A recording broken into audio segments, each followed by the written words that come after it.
नमस्कार ट्रेनीज, और आज के इस एक्सप्लेनर में आप सभी का स्वागत है। एविएशन सेफ्टी की दुनिया में सबसे जरूरी चीज क्या होती है? स्टैंडर्ड ऑपरेटिंग प्रोसीजर्स यानी एसओपीज। तो चलिए 21 मई 2026 को एयर इंडिया की दो अलग अलग फ्लाइट्स के साथ जो रियल वर्ल्ड इंसिडेंट्स हुए उनके जरिए इन एसओपीज की अहमियत को डिटेल में समझते हैं। एक ही दिन दो अलग इमरजेंसीज, ये एक बहुत ही जबरदस्त केस स्टडी होने वाली है। देखिए, सबसे पहले इस ऑफिशियल स्टेटमेंट को समझना जरूरी है। यहां साफ लिखा है, the crew followed all standard operating procedures and landed the aircraft safely. सुनने में यह स्टेटमेंट बहुत सिंपल लगता है ना, पर सच तो यह है कि एविएशन में इमरजेंसी के टाइम गेस वर्क बिल्कुल नहीं चलता। चाहे हालात कितने भी खराब क्यों ना हो, प्रोटोकॉल्स को शांति से फॉलो करना ही सेफ्टी की सबसे बड़ी गारंटी है। आज का हमारा एजेंडा कुछ इस तरह रहेगा। पहले हम प्रोटोकॉल अंडर प्रेशर पर बात करेंगे, फिर AI-20A2 के इंजन फायर केस पर चलेंगे, उसके बाद AI-2651 के टेल स्ट्राइक को एनालाइज करेंगे, फिर हम पायलट्स के डिसीजंस को कंपेयर करेंगे, इन्वेस्टिगेशंस और आफ्टरमैथ पर नजर डालेंगे, और आखिर में प्रोसीजर्स की असली वैल्यू समझेंगे। तो चलिए शुरू करते हैं अपने पहले हिस्से से, प्रोटोकॉल अंडर प्रेशर, जो कि एविएशन सेफ्टी की फाउंडेशन है। आप खुद सोचिए, जब हवा में अचानक कोई इमरजेंसी आती है तो पैनिक होना बहुत नेचुरल है। वहीं पर स्टैंडर्ड ऑपरेटिंग प्रोसीजर्स काम आते हैं। ये किसी भी अनएक्सपेक्टेड क्राइसिस को एक manageable step by step process में बदल देते हैं। चाहे प्लेन के अंदर कोई मैकेनिकल फेलियर हो या बाहर मौसम अचानक बिगड़ जाए, एसओपीस ही तय करते हैं कि क्रू का हर एक अगला कदम क्या होगा। एक ट्रेनी के रूप में आपको ये हमेशा याद रखना है कि प्रोटोकॉल्स का पालन करना कोई ऑप्शन नहीं, बल्कि एक एब्सोल्यूट रिक्वायरमेंट है। अब आते हैं अपने पहले केस स्टडी पर, AI-2802 द इंजन फायर, यानी फाइनल अप्रोच के दौरान एक इंटरनल हैजर्ड से कैसे निपटा गया। तो हुआ कुछ यूं था कि फ्लाइट AI-2802 बेंगलुरु से दिल्ली जा रही थी। प्लेन बिल्कुल अपनी फाइनल अप्रोच पर था, यानी लैंडिंग बस होने ही वाली थी कि तभी कॉकपिट में एक इंजन से फायर इंडिकेशन आती है। अब यहां सबसे जरूरी पॉइंट आता है, जो है वेरिफिकेशन। ऐसा नहीं होता कि एक अलार्म बजा और इंस्टेंटली पैनिक हो गया। Cockpit crew engine parameters, temperature gauges और प्राइमरी वार्निंग लाइट्स को ठीक से क्रॉस चेक करती है। टेक्निकल क्राइटेरिया के आधार पर जब ये इंडिकेशन ट्रू कंफर्म होती है, सिर्फ तभी अगले सेफ्टी प्रोटोकॉल्स ट्रिगर होते हैं। और जैसे ही इंजन फायर कंफर्म हुआ, क्रू ने बिल्कुल वही किया जो उनकी ट्रेनिंग ने उन्हें सिखाया था। उन्होंने फाइनल अप्रोच कंटिन्यू की और सेफ लैंडिंग इंश्योर की। यहां इस फ्रेज पर ध्यान दीजिए, ensured safe disembarkation of the passengers, यानी बिल्कुल कोई पैनिक नहीं, कॉकपिट में एकदम क्लियर कम्युनिकेशन और एसओपीज का स्ट्रिक्ट पालन।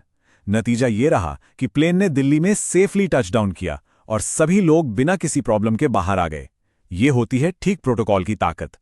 चलिए अब चलते हैं उसी दिन के दूसरे केस पर, AI-2651 द टेल स्ट्राइक। ये एक्सटर्नल हैजर्ड्स और रैपिड रिस्पॉन्स का एक बहुत बढ़िया एग्जाम्पल है। पिछला केस इंजन फायर का एक इंटरनल खतरा था, पर अब इस नंबर को देखिए, 181। ये कोई छोटा नंबर नहीं है, ये एक नैरो बॉडी A321 एयरक्राफ्ट में बैठे पैसेंजर्स की संख्या थी। दिल्ली से बेंगलुरु आते वक्त इन 181 जिंदगियों का सामना एक ऐसे खतरे से हुआ जो बाहर तो था, पर आंखों से बिल्कुल दिखाई नहीं दे रहा था। और ये सब हुआ रनवे के एकदम करीब। वो अनजाना खतरा था वेक टर्बुलेंस। आसान भाषा में समझें तो, जब भी कोई बड़ा प्लेन हवा से गुजरता है तो वो अपने पीछे हवा को पूरी तरह से अनस्टेबल कर देता है। अब जब पीछे आने वाला प्लेन इस डिस्टर्ब हुई हवा से गुजरता है तो उसकी स्टेबिलिटी बिल्कुल बिगड़ सकती है। और AI-2651 के साथ ठीक टचडाउन से चंद सेकंड्स पहले यही हुआ, जो वैसे ही फ्लाइट का सबसे क्रिटिकल टाइम होता है। अब इस सीक्वेंस ऑफ इवेंट्स पर गौर कीजिए। प्लेन ने जमीन के बहुत करीब इस टर्बुलेंस को फेस किया। पायलट ने एकदम तेजी से रिएक्ट करते हुए गो अराउंड मनूवर इनिशिएट किया, लेकिन टर्बुलेंस इतनी ज्यादा अनस्टेबल थी कि इस मनूवर के दौरान एयरक्राफ्ट का पिछला हिस्सा रनवे से टकरा गया। इसे ही हम टेल स्ट्राइक कहते हैं। जाहिर है, इसके तुरंत बाद प्लेन को एक डिटेल्ड इंस्पेक्शन के लिए ग्राउंड करना पड़ा। यह प्रोसेस दिखाता है कि एक सडन हैजर्ड कितनी जल्दी एक चेन रिएक्शन शुरू कर सकता है। यहां एक बहुत बड़ी गलतफहमी दूर करना जरूरी है। गो अराउंड मैन्यूवर करना कोई गलती नहीं है, ये एक हाईली स्टैंडर्डाइज्ड सेफ्टी प्रोसीजर है। जब भी लैंडिंग अप्रोच अनस्टेबल हो जाए, चाहे मौसम की वजह से या वेक टर्बुलेंस से, तो पायलट हमेशा सेफ्टी के खातिर लैंडिंग अबॉर्ट करता है और प्लेन को वापस ऊपर ले जाता है। हाँ, इस पर्टिकुलर केस में टेल स्ट्राइक जरूर हुआ, लेकिन पायलट का प्रोसीजर प्रोटोकॉल के हिसाब से बिल्कुल एक्यूरेट था। अब आते हैं एक बहुत ही इंटरेस्टिंग हिस्से पर, कंपेयरिंग पायलट्स डिसीजंस। यहां हम देखेंगे कि अलग हैजर्ड्स में एक्शंस कैसे कंप्लीटली बदल जाते हैं। अगर हम इन दोनों सिचुएशंस को एक साथ कंपेयर करें तो पिक्चर बिल्कुल क्लियर हो जाती है। AI 2082 में एक इंटरनल हैजर्ड था, यानी इंजन फायर, और प्लेन अप्रोच पर स्टेबल था, इसलिए क्रू ने सेफली लैंडिंग कंटिन्यू की। वहीं दूसरी तरफ AI 2651 में सडन एक्सटर्नल हैजर्ड था, यानी वेक टर्बुलेंस, जिसने प्लेन को अनस्टेबल कर दिया, इसलिए वहां इंस्टेंटली लैंडिंग को अबॉर्ट करके गो अराउंड करना पड़ा। बिल्कुल अलग इमरजेंसीज और बिल्कुल अलग डिसीजंस, लेकिन कॉमन बात यह है कि दोनों ही डिसीजंस एस्टैब्लिश्ड SOPs पर आधारित थे, जहां ATC और कॉकपिट क्रू के बीच क्रिस्प, क्लियर कम्युनिकेशन ने वाइटल रोल प्ले किया। अब आगे बढ़ते हैं इन्वेस्टिगेशंस एंड आफ्टरमैथ की तरफ। यहां हम प्रोटोकॉल की यूनिवर्सैलिटी को समझेंगे। हवा में डिसीजंस चाहे कितने भी अलग लिए गए हों, जमीन पर आने के बाद की जो इन्वेस्टिगेशन होती है ना, वो बिल्कुल यूनिवर्सल होती है।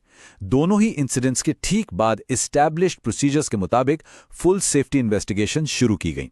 एक ऑफिशियल इन्वेस्टिगेशन में स्पेसिफिक स्टेप्स होते हैं, जैसे DGCA और बाकी रेगुलेटरी अथॉरिटीज को तुरंत रिपोर्ट करना, फ्लाइट डेटा रिकॉर्डर्स यानी FDRs को सिक्योर करना, एयरक्राफ्ट को फर्दर फ्लाइट्स के लिए ग्राउंड करना और फिर मेंटेनेंस टीम्स के साथ डेटा का पूरा एनालिसिस करना। ये स्ट्रिक्ट रिपोर्टिंग रिक्वायरमेंट्स हर हाल में मैंडेटरी हैं। और इन स्ट्रिक्ट प्रोटोकॉल्स का एयरलाइन ऑपरेशंस पर भी तो सीधा असर पड़ेगा ही। जैसे टेल स्ट्राइक वाले एयरक्राफ्ट की जो रिटर्न फ्लाइट थी AI 2652, उसको तुरंत कैंसिल कर दिया गया।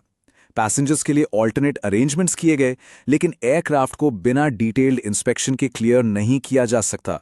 रेवेन्यू या शेड्यूल से ऊपर हमेशा सेफ्टी आती है। ग्राउंड हो या हवा, सेफ्टी प्रोटोकॉल्स हमेशा इक्वली अप्लाई होते हैं। चलिए अब आते हैं अपने आखिरी और सबसे इंपॉर्टेंट हिस्से पर, द वैल्यू ऑफ प्रोसीजर्स। तो यहां आप सभी ट्रेनीज के लिए कुछ बहुत क्लियर और एक्शनेबल टेकअवेज हैं। पहला, अलग अलग इमरजेंसीज में कंप्लीटली अलग फ्लाइट मैन्यूवर्स की जरूरत पड़ सकती है। दूसरा, एक स्प्लिट सेकंड डिसीजन लेने के लिए SOPs और क्रू के बीच प्रिसाइज कम्युनिकेशन होना सबसे बड़ा फ्रेमवर्क है।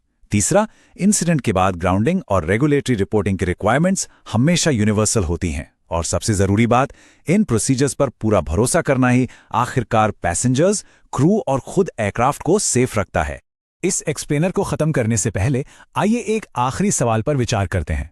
हर इमरजेंसी के लिए पायलट्स जो स्ट्रिक्ट स्टैंडर्डाइज्ड प्रोटोकॉल्स फॉलो करते हैं, उसको जानने के बाद क्या हवाई सफर में अचानक होने वाले इंसिडेंट्स को देखने का आपका नजरिया थोड़ा बदला है? ये बात जानकारी बहुत तसल्ली मिलती है कि हर अनएक्सपेक्टेड मुसीबत के पीछे एक सचा हुआ वेल ट्रेन सोल्यूशन पहले से मौजूद है। सेफ्टी कम्युनिकेशन की इस केस स्टडी में शामिल होने के लिए बहुत बहुत धन्यवाद।